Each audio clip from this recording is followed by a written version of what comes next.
Wesh les bolosses, encore un top pour faire de la thune ma gueule. Bien, salut à tous et à toutes, aujourd'hui c'est Motor, donc se retrouver pour une nouvelle vidéo où je vais vous présenter un petit top de tous les monstres en France. Et oui, un petit top 10 tranquille pépère des monstres qui hantent nos régions. Ouais, alors vous nique l'originalité, mais j'avais envie de faire ça, tout simplement parce que nos régions ont du talent. Bon, balance la transition Antoine, je commence à déconner là. Ok Motor. Alors je rappelle que c'est un top 10 et pas 90, du coup il y a plein de bestioles qui sont pas dans cette vidéo.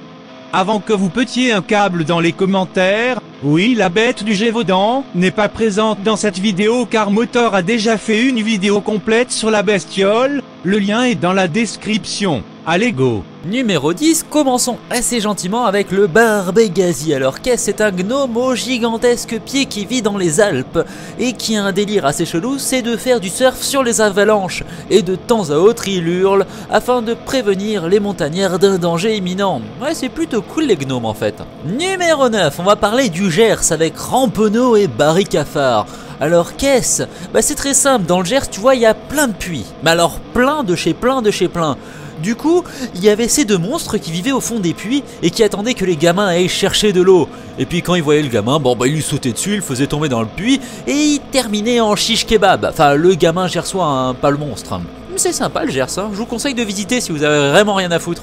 Numéro 8, et on va parler d'un département que je connais très bien, la Dordogne, avec le fameux couleuvre, hein, une sorte de serpent géant, mix avec un dragon et une couleuvre, enfin bref, je t'explique pas les bails, qui vivait dans la Dordogne. Oui, parce qu'un jour, près de la Linde, un saint s'est dit « J'en ai marre de voir ce truc qui attaque tous les bateaux, je vais lui dégommer sa mère !»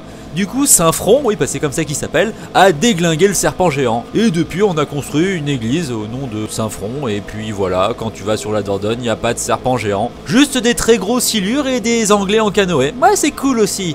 Numéro 7, et nous voici avec une histoire nordique ou nordiste, enfin c'est au choix. On a Marie Groette, une cousine à Marie Couche-toi-là, enfin je suppose, qui est une vieille femme qui vit dans les fossés. Ou dans les cours d'eau en fonction des versions, et là elle a un grand délire elle. Si t'as un enfant trop curieux, voire maladroit, t'as moyen qu'elle te chope. Si t'es gentil, elle va t'élever. Si t'es un immonde fils de pute, elle va te noyer dans le fossé. Ouais, c'est plutôt sympa. Donc grosso modo, restez gentil et Marie vous fera pas de mal. Enfin c'est comme ça que je le comprends.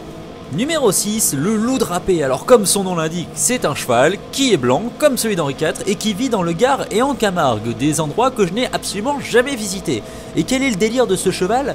C'est très simple, il attire les enfants qui se réveillent la nuit vers lui tout simplement. Tu vois, tu te réveilles en pleine nuit et paf, le cheval il t'appelle, tu sors, tu le suis. Et là ce bâtard il te chope et il te fout dans un lac et il te noie. Ouais non mais il y a des poneys comme ça qui ont des délires complètement niqués. Numéro 5, on va parler de la Vendée avec la bête d'Angle. Des Angles, j'espère qu'elle avait ses équerres, c'est énorme, c'est black, moteur dans tous les zéniths de France. Enfin bref, qu'est-ce que la bestiole? C'est un ours géant qui mangeait des hommes et des femmes. Il vivait tranquillou dans la grotte de Trousse-Poil, hein, oui. Il avait croqué quasiment 95% des gens qui vivaient dans le hameau de Angle. Et puis un jour, un ermite nommé Martin en a eu marre d'être tout seul dans le hameau, je suppose. Et puis il a pris son courage à deux mains, il a pris un chapelet et il l'a balancé autour du cou de l'ours géant qui s'est transformé en statue. Et puis cette statue s'est téléportée au sommet de l'église d'Angle. Et cette statue est encore visible. Et il n'y a aucune logique, putain de merde. Numéro 4, le Dorlis. Et ça n'a absolument aucun rapport avec le chien qui se fait des autofellations sur Facebook. Et oui, je sais que t'as vu cette vidéo. Et oui, tu es un gros porc. Et oui, je te juge. Non, le Dorlis vit dans les Antilles, c'est une entité démoniaque qui a un délire assez cradingue, c'est une entité démoniaque, ça me paraît logique. Elle viole les gens quand ils dorment. Et apparemment quand tu dors tu t'en rends pas compte, c'est juste le matin que tu vois les dégâts. Oui, la vie est une pute, et cette entité est dégueulasse. Mais il y a une petite anecdote à rajouter à la sauce piquante du méchoui, c'est que en fait en 1970 un mec s'est fait passer pour un Dorlis et allait violer les gens. Oui.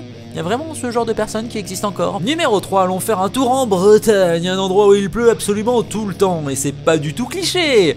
On va parler de l'Ankou qui est le serviteur et envoyé de la mort en personne, si c'est pas la classe. Il se balade avec des poneys et une gigantesque charrette qui fait cring, crang. Non, absolument pas, mais tu vois, il fallait que je meuble la vidéo. Et quand t'entends sa charrette, c'est pas un bon présage. Tout simplement parce qu'avec son bout de bois, il entasse les âmes damnées. Et oui, il a un gigantesque manteau, c'est un squelette. Il pourrait être un monstre de n'importe quel beat'em all. Et non, il va juste chercher les âmes pourries par la nature. Si c'est pas classe, enfin un truc sympa en Bretagne. Numéro 2, la bête des Vosges, et comme son nom l'indique, c'est une bête qui vit dans les Vosges. Et c'est un peu la digne héritière des Dents de la Mer. Non, absolument pas, en fait, de la bête du Gévaudan, puisqu'en 1978, cette espèce de machin truc s'est mis à attaquer des moutons, des chèvres, des bœufs, enfin tout ce qui traînait, bon sauf des humains. Et on n'a jamais su ce que c'était vraiment. Qu'est-ce qui bouffait les moutons? Yo no sais. La bête ne fut jamais retrouvée ni zoologiquement identifiée, ça fait naître une psychose dans ces années-là, et aujourd'hui encore on se demande qu'est-ce que c'est? Un number one, le voire-loup. Alors qu'est-ce que le voire-loup et où il vit? Alors il vit dans le bassin parisien, c'est complètement large mais c'est pas grave. Et à la base, le voire-loup est un homme ou une femme qui s'est laissé corrompre par les 7 péchés capitaux. Tu vois, donc quelqu'un de très stable, et un jour il rencontre un démon ou le diable en personne, ça dépend des versions. Et ils font un pacte, ils se laissent tatouer de A à Z, et il a pas mal de pouvoirs, notamment le fait d'être invincible. Il se transforme en loup-garou, et il attaque les gens qui passent pas loin de lui, leur suce le sang, mais ne les tue pas, il les pervertit simplement, il les dégomme. Mais tu vois, le meurtre c'est devenu trop mainstream, on préfère la torture nous chez Moteur X Productions. Avant de clôturer la vidéo, j'aimerais préciser 2-3 petites choses au niveau des informations que je vous ai fournies.